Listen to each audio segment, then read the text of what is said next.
अस्सलामु अलैकुम रहमतुल्लाहि वबरकातुहू। आज मैं आप लोगों को इसकी हकीकत बताने वाला हूँ। ये एक मौलाना है, सर में टोपी है, दाढ़ी भी है, सारी चीज़ें मैं आपको इसके बारे में दिखाने वाला हूँ। सोशल मीडिया में इस वक्त बहुत तेज़ी के साथ इसकी वीडियो वायरल हो रही है। ये किस तरीके से मुसलमानों से दुश्मनी करता है, मुसलमानों के बीच में रहकर मुसलमानों को धोखा देता है, किस तरीके से मुसलमानों की आंखों में धूल झोंकता है। और यहाँ तक तो खैर धूल झोंकना, धोखा देना बात समझ में आती है, लेकिन नुपुर शर्मा जैसी औरत और नरसिंह आनंद जैसा शख्स, इसके अलावा जो भी नबी करीम सल्लल्लाहु अलैहि वसल्लम की शान में गुस्ताखी करते हैं, उन लोगों का सपोर्ट करना ये तो हद से ज़्यादा हो गया। सारी चीज़ें मैं आपको बताने वाला हूँ किस तरीके से जब मुसलमान एहतजाज कर रहे थे, नबी करीम सल्लल्लाहु ताला अलैहि वसल्लम की मोहब्बत में नारे लगा रहे थे और सरकार से इंसाफ मांग रहे थे कि नुपुर शर्मा को आप अरेस्ट कीजिए, उसे कड़ी से कड़ी सज़ा दीजिए। तो ऐसे वक्तों में जब प्रेस कॉन्फ्रेंस में इनको बुलाया गया और इनसे जब पूछा गया मुसलमानों के बारे में, तो ये क्या कहता है आप इसकी ज़बानी खुद सुनिए। उसके बाद में इस शख्स की हकीकत बताने वाला हूँ कि सही में ये मौलाना भी है, मुसलमान भी है या नहीं है, किस तरीके से मुसलमानों को एक दूसरे से लड़ाया जाता है। सारी हकीकत इस वीडियो से आपको पता चलने वाला है। तो इस वीडियो को आप मुकम्मल देखिए, अभी जाइए मत, इस वीडियो को आप देखिए, उसके बाद इसके बारे में बात करते हैं। जो भी नाजायज संपत्ति बनाएगा, जो भी जो है गलत काम करेगा, बुलडोजर चलेगा उसके ऊपर। ये वाकया आज से 15 दिन पहले हुआ। 27 तारीख को जुमा आता है, पूरे देश में खामोशी है। 3 तारीख को फिर जुमा आया, फिर पूरे देश में खामोशी रहती है। मगर अचानक 15 दिन के बाद 10 जून को पूरे देश में एक ही अंदाज के पोस्टर, एक ही अंदाज के पंफलेट, एक ही अंदाज की लीड और एक ही अंदाज का धरना प्रदर्शन, उग्र प्रदर्शन शुरू हो गया।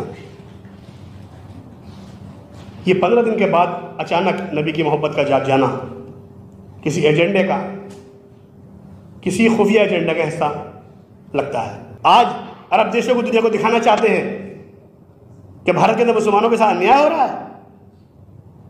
हकीकत यह है, अन्याय करने वाले भी यही हैं, लुटेरे भी यही हैं। आइंदा देश में कोई ऐसी हिंसा होती है तो जमात उलमा हिंद अपने पूरे दलबल के साथ निकलेगी और ऐसे लोगों का विरोध भी करेगी और चौराहों में इन्हें पकड़ेगी भी। आपको नहीं लगता कानून के तहत गिरफ्तारी में देरी हो रही है? वो शायद जो है कल समय है उनका, जो है कानून अपना काम कर रहा है, जिसके लिए प्रोसीजर्स पे काम चल रहा है। अच्छा, कुछ लोग लीची की फोटो शेयर कर देते हैं, रतन लाल की गिरफ्तारी हो गई अगले दिन वारंट के साथ, तो अब इतने दिन बीत गए, नुपुर शर्मा की गिरफ्तारी क्यों नहीं हुई? हमारे मुल्क में हर एक की धार्मिक भावनाओं का एहतराम किया गया है। हमेशा से एक दूसरे की धार्मिक भावनाओं को हमारे मुल्क में जो है अच्छे तरीके से देखा गया है। हमने हमेशा जो है इस्लाम भी ये सिखाता है। तो नुपुर शर्मा जैसे लोग क्यों बयान देते हैं फिर? इसीलिए पार्टी ने उन्हें बाहर किया है, इसीलिए उन पर कानूनी कार्रवाई हो रही है। सर, क्या बाहर करना काफी है? गिरफ्तारी जरूरी नहीं है? गिरफ्तारी होगी। कब होगी? कोर्ट बताएगी, अदालत बताएगी। पार्टी के बाहर भी जब अरब देशों से बाहर से दबाव बढ़ना पड़ा, उसके बावजूद निकाला गया। ऐसा कुछ नहीं, ये सब छोटी बातें हैं, ये सब छोटी बातें हैं, कोई दबाव बाहर से नहीं बना। हमारे साथ ये सवाल नहीं है था कि इनको बाकायदा सुहेब साहब से ये काम कराया जा रहा है। वो प्रेस कॉन्फ्रेंस ऐसा लग रहा है कि कोई बराबर में बैठ के उनसे बुलवा रहा है। Total sponsored press conference, total sponsored press conference. सवाल भी सुहेब साहब को वो शख्स बता रहे हैं जो पत्रकारों को सवाल पूछने से रोक रहे हैं। और इस वीडियो को आपने देख लिया किस तरीके से ये मुनाफिक कह रहा है कि मुसलमानों ने जो एहतजाज किया बिल्कुल गलत किया, और किस तरीके से नुपुर शर्मा के बारे में वो कह रहा है। और वहाँ पर जो पत्रकार थे, जो मीडिया वाले थे, कुछ लोग ऐसे थे जो ईमानदार थे, जब वो सवाल करने लगे तो किस तरीके से ये बिल्कुल आड़े टेढ़े जवाब देने लगा और जवाब देने से कतराने लगा। तो सारी हकीकत सामने आ गई। अब मैं आपको बताता हूं इस शख्स की हकीकत कि ये शख्स आखिरकार है कौन और क्यों नुपुर शर्मा जैसे लोगों का ये सपोर्ट कर रहा है, गुस्ताखाने रसूल का सपोर्ट कर रहा है, और मुसलमानों के बीच में रह करके एक मौलाना होकर के मुसलमानों के बारे में ऐसे ऐसे अल्फाज निकाल रहा है जो कि इसके दिल में भी इश्क होना चाहिए और इसको भी बढ़ चढ़ कर हिस्सा लेना चाहिए। तो सारी चीज़ें मैं आपको बता रहा हूँ। दर हकीकत ये जो शख्स है मुसलमान दिख तो रहा है, लेकिन दर हकीकत ये मुसलमान नहीं है। आप खा गए धोखा, मुसलमान हकीकत में ये नहीं है। अपना नाम ये शोएब कासिमी बताता है और अपने नाम के आगे ये मौलाना भी लिखता है। मौलाना शोएब कासिमी अपना नाम पूरा लिखता है। लोग समझते हैं कि ये मौलाना है, इनकी बातों को तो सुनना चाहिए।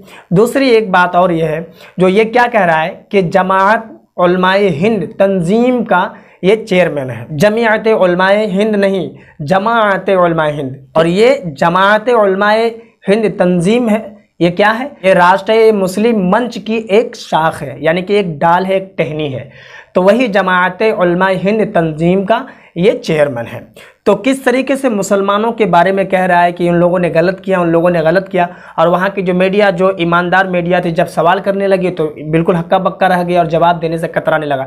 दूसरी बात यह है कि ये जो मुनाफिक है, दर हकीकत जो गैर मुस्लिम है, जो दुश्मनान रसूल है, उन लोगों से ये पैसा लिया है और पैसा ले करके मुसलमानों के खिलाफ ये बोल रहा है। तो ये सिर्फ एक नहीं है, बल्कि इस तरीके से कई एक है। बहुत सारे लोग हैं जो बड़ी बड़ी टोपियां लगाए हुए हैं, बड़ी बड़ी दाढ़ियां रखे हुए हैं, कुर्ता पजामा बिल्कुल पहने हुए, यानी कि कोई भी आदमी जब देखेगा तो धोखा खा जाएगा और वो यही सोचेगा कि कितना बड़ा मौलाना है। लेकिन दर हकीकत मौलाना के भेष में ये एक मुनाफिक है, दुश्मनान रसूल है और जो गुस्ताखान रसूल है उन लोगों का सपोर्टर है।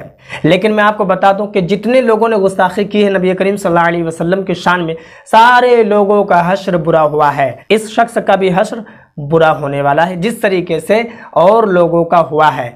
तो खैर, ये मुनाफिक है, जीने दीजिए इसको अपनी ज़िंदगी और खाने दीजिए अपना ईमान बेचकर, जो करता है करने दीजिए। आप इसके बारे में अगर कोई राय देना चाहते हैं तो आप कमेंट पर ज़रूर दें कि ये क्या सही कर रहा है या फिर गलत कर रहा है। इसके अलावा अगर मुझे बोलने में, समझाने में अगर किसी किस्म की खता हो गई हो, ऊंच नीच हो गई हो, तो इसके लिए मैं आपको इजाज़त देता हूं कि आप मेरी इस्लाह कर सकते हैं। इस वीडियो को मुसलमानों तक ज़रूर पहुंचाएं ताकि इसका कच्चा चिट्ठा लोगों के सामने खुल जाए और किसी को आसानी धोखा ना दे सके। मेरी जिम्मेदारी थी आप तक पहुंचाना, अब आपकी जिम्मेदारी है कि इस वीडियो को मुसलमानों तक पहुंचाएं। और अगर पहली बार मेरी वीडियो को देख रहे हैं, मेरे चैनल पर हैं, तो मेरे चैनल को सब्सक्राइब करें और हमारा सपोर्ट करें।